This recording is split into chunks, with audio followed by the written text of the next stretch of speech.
Break के बाद आपका खैर मकदम है। वजीर आजम नरेंद्र मोदी आज सहरोजा दौरे पर थाईलैंड रवाना हो गए हैं। वजीर आजम बैंकॉक में होने वाले आसियान इंडिया सरबराही इजलास समेत दीगर इजलास में शिरकत करेंगे।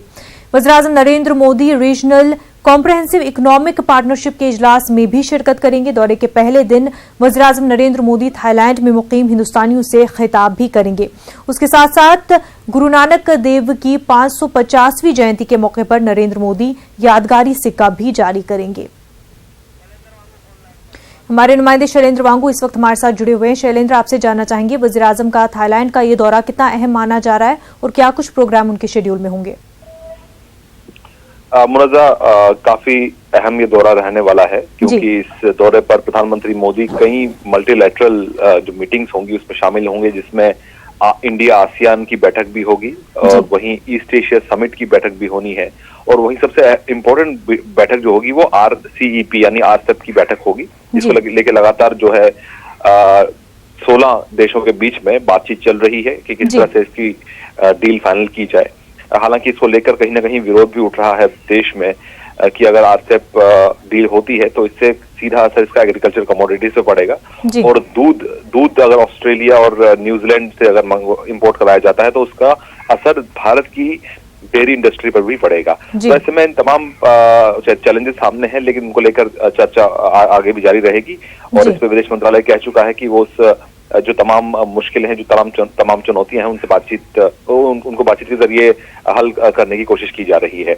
वही अगर हम इवेंट्स की बात करें तो आज सबसे बड़ा इवेंट प्रधानमंत्री मोदी का रहने वाला है, जहां पर वो एक इवेंट को कम्युनिटी इवेंट को एड्रेस करने वाले हैं, जिसमें इंडियन कम्युनिटी उसमें मौजूद रहेगी। आज शाम को 6 बजे बैंकॉक के एक इंडोर स्टेडियम में ये इवेंट होने जा रहा है। एक बड़े लेवल पे इवेंट होगा। वहीं पर प्रधानमंत्री मोदी जो कमेमोरेटिव कॉइन बाबा गुरु नानक देव की जयंती पर वो रिलीज करने वाले हैं आज वहां पर, और वहीं तमिल की एक मशहूर किताब का थाई वर्जन भी प्रधानमंत्री मोदी रिलीज करेंगे। इसी के साथ साथ जो PM मोदी है, इस दौरे पर जो 3 दिनों का दौरा है, इसमें प्रधानमंत्री मोदी की मुलाकात कुछ दुनिया के बड़े लीडर्स के साथ भी हो सकती है। बायलैटरल मीटिंग्स भी उनकी शेड्यूल्ड है, हालांकि उसका डिटेल अब तक सामने नहीं है। जी शैलेंद्र, आपसे जानना चाहूंगी RCEP के तहत जो कुछ मुआहदे तय हो सकते हैं उनको लेकर के जिस तरह की तशवीश पाई जा रही है, क्या उनका अल्टरनेटिव भी लेकर आई है गवर्नमेंट या अभी उन पर जो है गौर-ख्वाज़ी हो रहा है?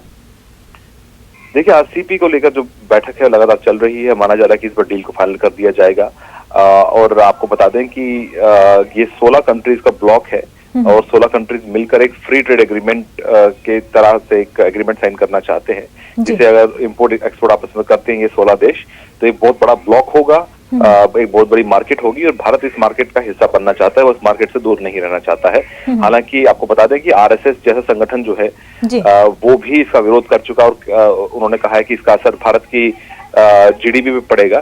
तो ऐसे में इसमें तमाम जो इसके मुद्दे हैं, जो तमाम पहलू हैं, उन पे भी फिलहाल बातचीत हो रही है और ये कहा जा रहा है कि इसमें जो भी तमाम मुश्किलें हैं उनको दूर करने के लिए बातचीत के जरिए कोशिश की जा रही है। लेकिन वो किस स्टेज पर अभी है ये फाइनल नहीं हुआ है, लेकिन माना ये जा रहा था कि इस विजिट के दौरान इस डील को फाइनल कर लिया जाएगा। मुनज़्ज़ा, बिल्कुल शैलेंद्र, बेहद शुक्रिया आपका।